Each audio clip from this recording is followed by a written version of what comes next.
How's it going, lads and ladettes? Today is October 9th, 2024, which brings us Wintertodt updates and even Varlamore fixes. Welcome to Changelogger, a series where I read the patch notes so you don't have to. I'm potioncastle, let's get into it. As always, let's get the small stuff out of the way first before we go on to more meaty updates. Ancient brews and menophyte remedies are now correctly listed under the dwarfweed section of Gillinor's Flora and Herbs book. I have absolutely no idea what that is, but it's good to know. This next small change is actually kinda huge. Mortmire fungus now automatically goes into the open reagents pouch when picking it from logs in Mortmire. So if you're low on cash and you have a reagents pouch, then go start picking this fungus because the hourly rate just doubled. All 3 blue dragons in the Topo ruins are now weak to fire as intended. Some dialogue was added to the Heart of Darkness quest to make it clear that the trial is being reset if you failed to pick the correct trader. Some bugs were fixed that allowed players to teleport to Camtorum without the requirements. A player could complete Witch's Potion using the Cauldron and Alderon. I have absolutely no idea how that happens. And clicking the fairy ring code CKQ on the travelogue wasn't working. Now let's slither our way on over to the Colossal Worm Agility course because it's been buffed.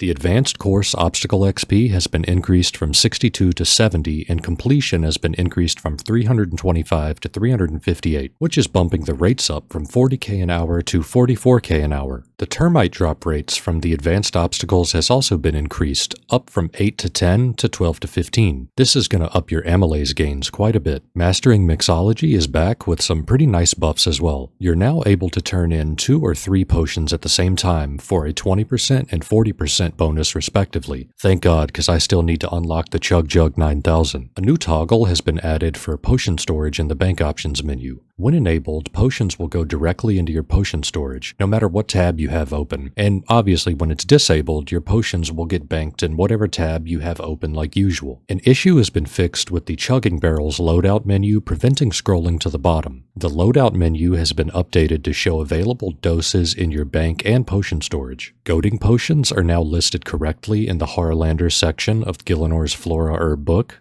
Again, I still have no idea what this thing is. An issue with closing the bank while potion storage was open prevented you from depositing items has been fixed. Potion storage now correctly resizes when tabs are hidden. The tab style selection has been changed to a drop-down menu, and some buttons were reorganized in the bank options menu for clarity. Vials are no longer consumed when withdrawing potions directly to the Chug Jug, and the click box on the Aga lever has been made slightly larger. Our boy Huey Lewis is back, hopefully with some good news.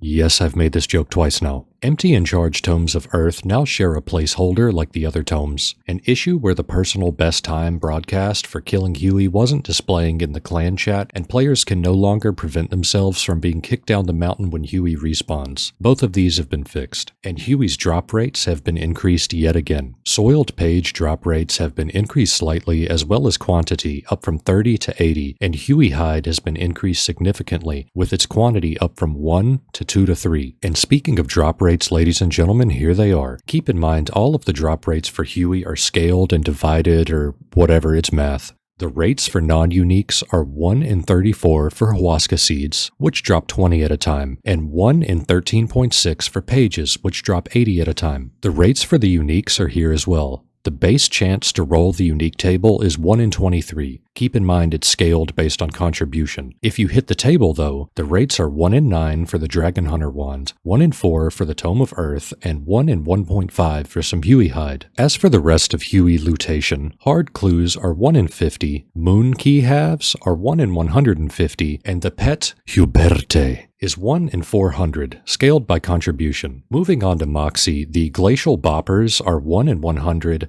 the Pendant of ATs is 1 in 25, Elite Clues are 1 in 200, and the Pet is 1 in 3000. And rounding off our drop rate section is the Squirrel Pet from the Worm course, with 1 in 28,503 for the basic course, and 1 in 25,406 for the advanced course. That wraps up Varlamore's changes for this week, but Jamflex still has a little more up their sweaty little sleeve. The Wintertodt update is here. The all-new warmth meter has replaced hit points. When you get hit, you lose some of your warmth instead of hit points. But be warned, hardcore Iron Men. If your meter hits 0, you will still die. This is not a safe activity, so you better strap those helmets on tight. The warmth meter functions similar to hit points in that items like regen bracelets and the hit points cape increase the regen. Heal Other and Redemption also work. The base regen is also increased by 1% for each piece of warm clothing worn. Some items have also been changed to now count as warm clothing. The wolf mask, earmuffs, cap and goggles, woolly hat, bobble hat, jester hat, and tri-jester hat. Now, onto the gameplay itself. Sprouting roots have been added near the entrance. You can use these to make rejuvenation potions just like before, except now you can drink them too. Each sip restores 30% of your warmth meter for a total of 120% restoration per potion. You no longer have to bring food inside, and level 3s, you don't have to keep eating those moldy 3-year-old cakes in your bank. However, picking Bruma roots no longer awards token farming XP, so this early game farming method has been removed. You can now left-click heal the Pyromancers, and the basic attack from Wintertodt, you know the constant tick damage interrupting your fletching has been slightly reduced. You should now be able to get in quite a few fletches before getting interrupted. Supply crates have been completely removed. That's right, no more boxes clogging up your inventory. Wintertodt now has a loot system just like Guardians of the Rift and Temperos. You can build up reward points and then go cash them all in at once right outside next to the bank. Combine that with the fact that you can make your own food inside means that you can stay at Wintertodt indefinitely. And lastly, you can track how many reward points you've earned in the collection log, and when you enter Wintertodt, there will be a message alerting you if you don't have on at least 4 pieces of warm clothing. Ooh, sweet baby Jesus, this was a long one. But don't worry, I haven't forgot about you, Leet PKer 420. The PvP rota is here. Bask in its glory. The PvP arena is using 1 defense pure loadouts this week, and Australia can get fucked. Aussie worlds are disabled because you guys sniffed way too much gasoline last week. Don't be Rama guys, come on. That's all for this week. Leave me with a spicy little comment down below, boys. Tell me what your favorite change is, or what you hope to see in the future. Or if you think I'm a giant sack of shit, tell me that too. I'm potioncastle, and I read the patch notes so you don't have to.